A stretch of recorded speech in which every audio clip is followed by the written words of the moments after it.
So recently, I've been featured in a hit piece by this guy. For some context, I first encountered this guy in Juzzy's Insect Glaive vs Special Investigation Risen Kushala video, where he says that Rise plays the game for you. Which, while I don't like Rise, is something completely untrue. I respond to this with this comment, my point being that if you're gonna talk smack, maybe, you should have something to back it up. In response, he accuses me of cheating for playing a modded quest. And he goes on to say that modding should be a disqualification from leaderboards, which, allow certain mods and are separated by PC and console anyway. He also flexes how he's a master of his Insect Glaive with 9999 hunts.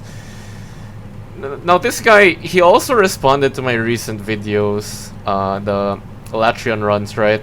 Saying how bad I am for not playing IG his way or whatever, and blaming my use of mods, once again flexing his hours spent, hunts done, and for some reason a base game speedrun time.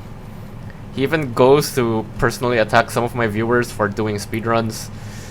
And he goes to a completely different video to say how funny it is that I deleted the comment thread even though it's still there. I'm pointing this out because I feel like this person isn't quite right in the head, and I feel like it's going to be a complete waste of time to respond to this video about me. But instead, I think this is a good opportunity to discuss my stance on speedrunning in Monster Hunter and modding and cheating. The current state of speedrunning in Monster Hunter is kind of a joke. We don't really have any boards that perform as record monitoring bodies well, and thanks to cheating debacles, understandably the respect for the art has gone down. There are also so many fast records in times out there that a lot of us just aren't going to beat, yet I and many others still pursue skill expression in the game, despite the fact, simply because it is something we enjoy and want to personally improve at. I started doing the entire Final Judgment thing, and now the Elatrian Everyday challenge, to share my progress and growth with the people who follow me. I know I'm not breaking any records, and if I was doing this for clout, I wouldn't have nuked my channel when I had my crash out over Monster Hunter Wilds being bad last year. In my head, the entire point of me showcasing my runs over time is to show you that although I might be somewhat good at the game, I didn't get here overnight, right? Like, there's still a lot of room for improvement. It takes effort and practice, but I believe that, anyone can play this game at a high level, right? I started playing this game really casually, and I played really, really bad. But, after practice and learning and getting advice from other speedrunners, you can develop that skill, right? Yeah, and maybe there will always be someone better, but ultimately your opponent should be yourself, right? The goal is to learn and grow and to be better than what you were in the past. Now, something I hear sometimes from people is that speedrunning isn't real hunting or playing the game as intended. And I don't think this is true. Monster Hunter has always been this kind of get good game, Like, you can improve your equipment as you go through progression, but what your character can do mostly remains the same all throughout, aside from maybe unlocking certain moveset swaps like in Frontier or Rise. But you don't overlevel to brute force your way through content like in a traditional RPG. Your equipment might make things easier, but they're also limited to the point in progression that you are at in the game. And ultimately your hunt times will improve as you develop your skill at the game. And this results in improving your times, which is basically what speedrunning is. You might say, but Azzy, all speedrunners do is reset until they get the right RNG, and that's not Monster Hunter. I think that's an oversimplification, right? A big part of running is figuring out strategies and techniques to reduce RNG as much as possible given certain rule set constraints.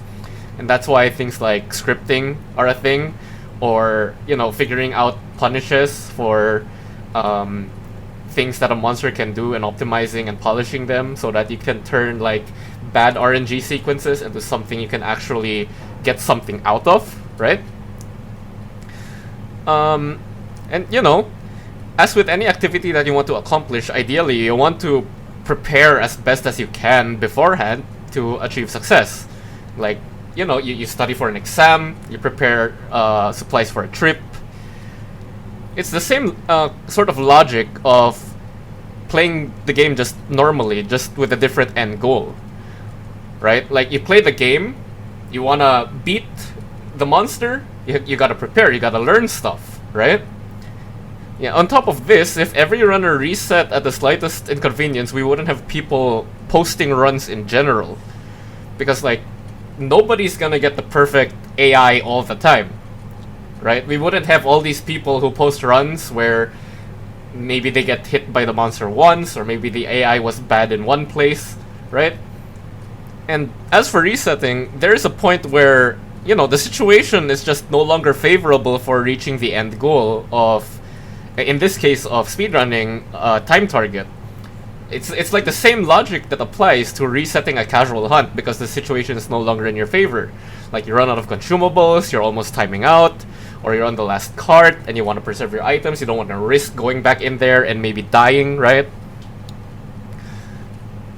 To say that speedrunning Monster Hunter isn't playing the game as intended when it is something that is naturally encouraged by the gameplay's feedback loop seems pretty asinine to me. Now, on the topic of modding, I think it's foolish to enforce the idea that modding should be eliminated in its entirety. I believe that modding is healthy for a game's longevity, and I'm sure that everyone who mods their game understands that what they're doing may be in contradiction to their respective games' end-user license agreement. What's important, in my opinion, is that modding is done responsibly and does not negatively impact other people, and in the context of speedrunning, generally follows the rules put out by, you know, the respective formats. In the case of Monster Hunter, Freestyle, and TA. Even if the boards aren't well enforced, we can still look towards these rule sets to have standard, right? And herein lies the problem with cheating using mods in Monster Hunter. This is simply using mods irresponsibly, which can negatively impact others. When you post runs with modded AI for the intent of like breaking a record, that's deception.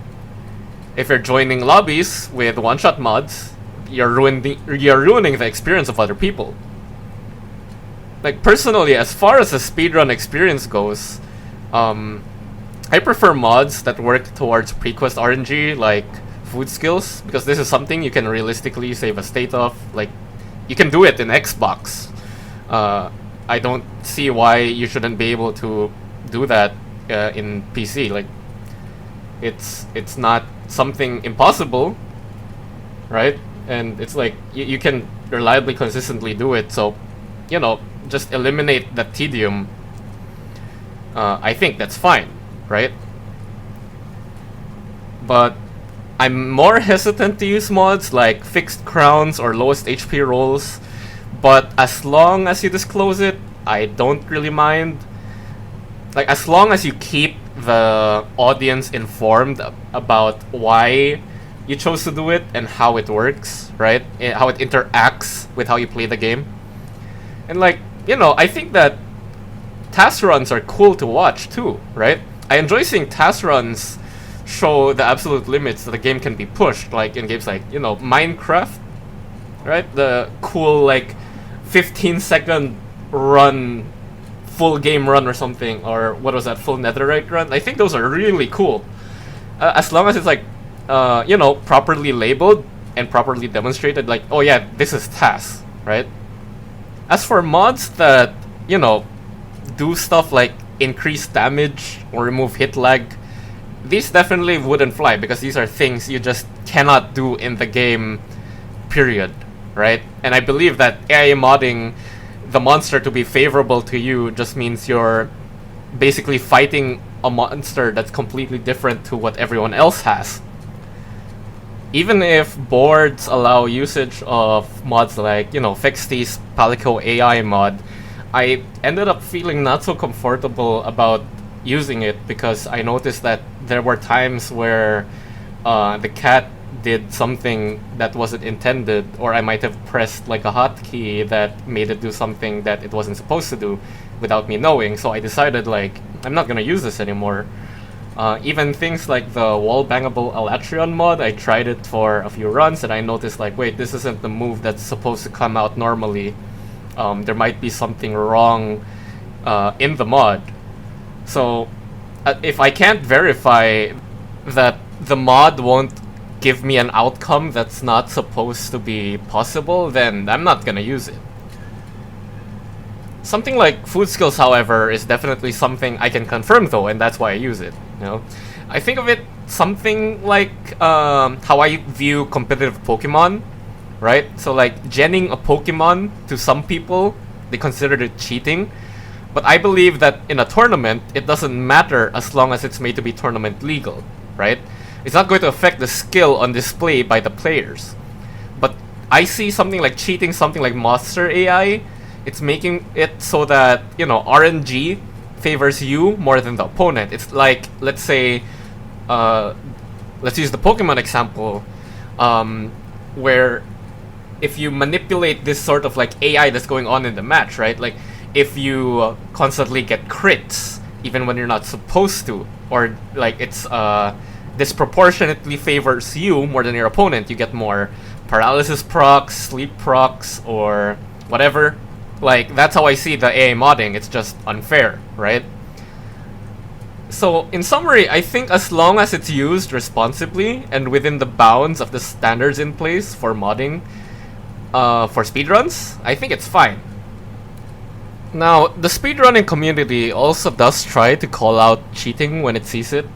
Cheating in Monster Hunter goes all the way back, after all, even on, you know, the handheld consoles like PSP.